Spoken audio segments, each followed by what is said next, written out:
Bem-vindos, amigos da TV Cidade 10. Meu nome é Bia Brochado e estou muito honrada de estar apresentando esse programa Só para Elas.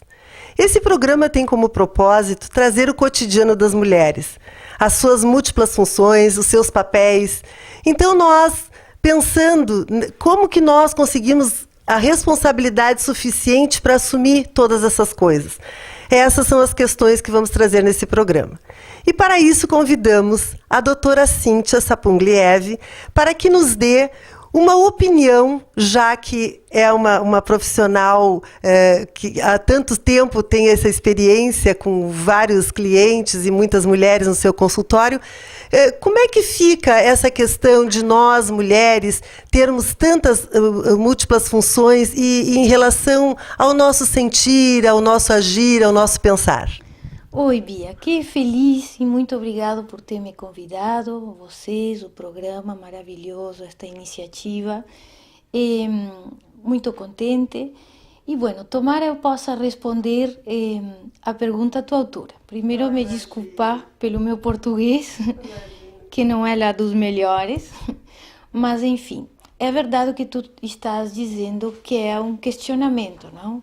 Hoje a mulher tem uma questão que passa pela multifuncionalidade. Nós começamos a ser profissionais, começamos a ocupar um espaço novo no mercado laboral, porém as nossas atividades de esposa e de dona de casa seguem sendo a mesma. Então, qual é a consequência? É a sobrecarga. Porque se bem nós trabalhamos fora do lar, mas a gente volta para dentro de casa e tem as mesmas atividades que a gente tinha antes de sair. Então, sem dúvida, a gente está sobrecarregada. Porém, tem um dado muito interessante, são os esposos. Por que eu coloco a história dos maridos? Porque, na verdade, eles também têm se movimentado do lugar. Assim como nós temos conseguido ocupar um espaço diferente em relação à política, em relação ao mercado de trabalho, em relação a profissões que antes basicamente eram masculinas, os maridos também têm colocado, ou os esposos, ou os companheiros, ou os namorados, os homens em geral, devagarito têm ido se colocando num espaço novo, em ajudar no lar, em se fazer responsável dos filhos. Tanto é que tem aumentado as estatísticas de famílias uniparentais só de pais, por exemplo. Quer dizer, esse é um sintoma que, na medida que as mulheres têm ocupado outro espaço, os homens também vêm ocupando outro espaço. Que bem colocado isso, porque hoje a gente fica assim, chega num restaurante e vê coisas que na minha época não se via. Os homens carregando os filhos, os homens carregando os carrinhos, participando mesmo.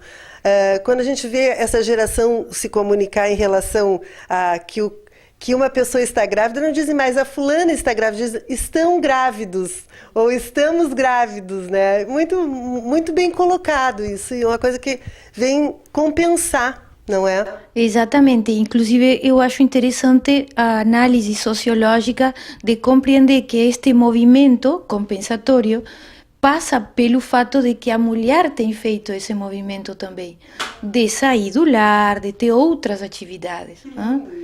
Uhum. Então, assim, Cíntia, dentro dessa tua percepção, existe um outro funcionamento nos lares, né? Eu acredito que sim, Bia. Logicamente, isso não vamos não expressar. Tudo é um movimento que leva tempo. Em alguns lugares isso está mais evoluído, em outros ainda está recém começando e, de fato, sim, a mulher tem, em alguns lugares, ocupado um espaço de muito esforço psicológico, emocional, para poder se realizar e também não deixar as coisas do lar. Mas eu acredito que este binômio que a gente colocava, expressava, é uma realidade que vem se dando e com muita força. E faz aquilo também que a gente já tem expressado em outras oportunidades, que é o significativo do vínculo, não é? E como uma coisa complementa a outra, tá certo? E nesses lares onde ainda existe todo esse esforço e essa carga dupla que a mulher tem, o que tu aconselhas em termos de que não haja assim uma questão emocional muito forte, para que essas mulheres que estejam sendo sobrecarregadas possam fazer para melhorar a sua qualidade de vida? Que linda a tua pergunta, porque já que falamos de que podem existir igual casos assim, é interessante atender essas mulheres ou essas possibilidades, não? Bueno, eu acredito que o primeiro, e um pouco é como uma regra em relação a muitas coisas na vida, é aquela peneira de saber o que realmente é significativo e importante. Que de fato é para todos nós em todas as questões da vida. Porque é necessário priorizar o que é importante ou não é tão, até chegar lá embaixo da pirâmide. Porém, também é importante o reconhecimento de parte dessa pessoa, dessa mulher, o autorreconhecimento que ela não é omnipotente e que ela não tem por que estar disponível para resolver tudo.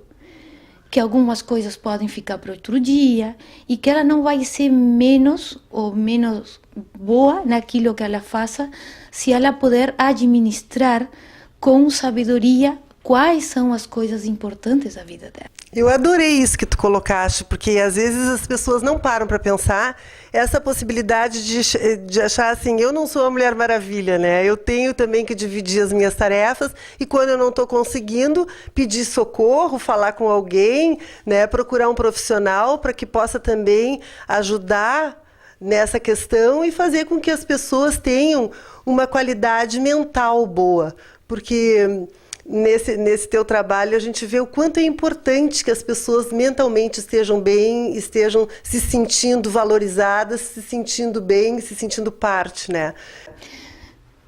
Sem dúvida, essa colocação tua é correta. Eu acho que passa muito por uma questão cultural também, não é?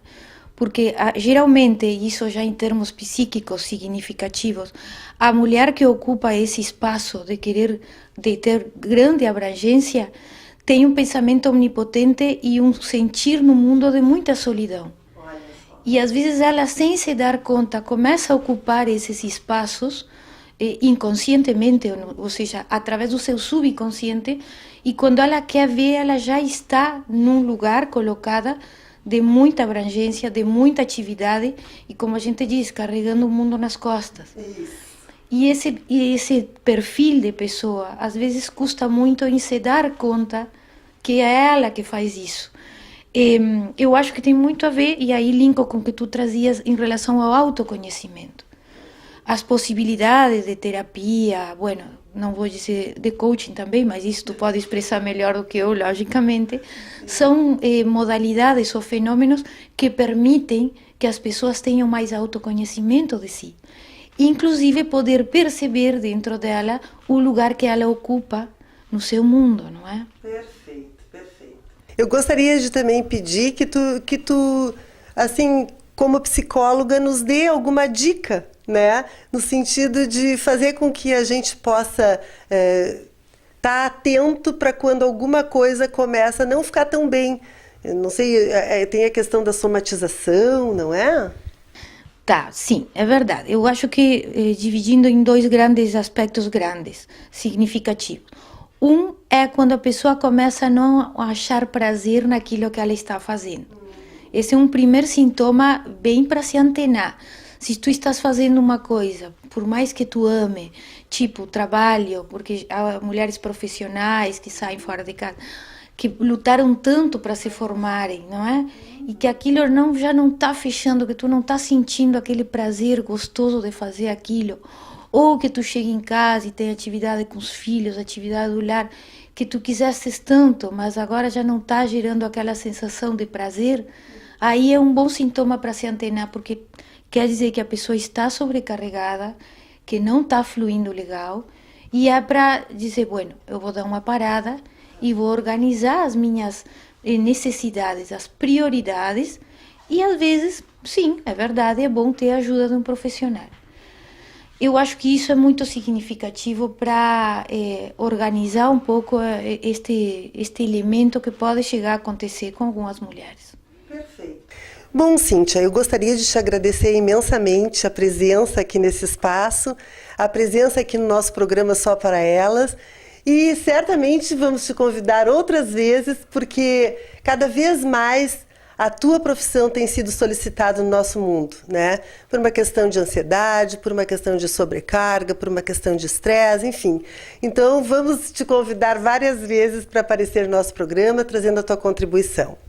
E hoje, então, estamos encerrando aqui o programa Só para Elas. Agradecemos a todos que tiveram aqui conosco, nos ouvindo, e temos que também nos lembrar que essa televisão é uma televisão que é nossa, né? É da nossa cidade e nós ficamos muito felizes de poder estar aqui participando desse programa. Muito obrigada.